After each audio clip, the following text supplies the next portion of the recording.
Sen bana demedin mi, mavi gözlerin gibi gidelim denizlere.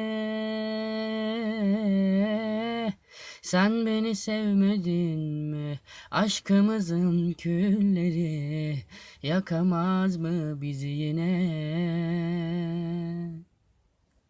Sözler yalan oldu bak, geceler her gün kör bıçak, geçmez bu ömür böyle. Gel hayalim, anıları alalım, kaçalım buralardan. Gel yoruldum yalanları yaşayan gururumdan. Bir ömür var, bir de aşkımız yeter bu zamana. Gel baharım kaybolalım.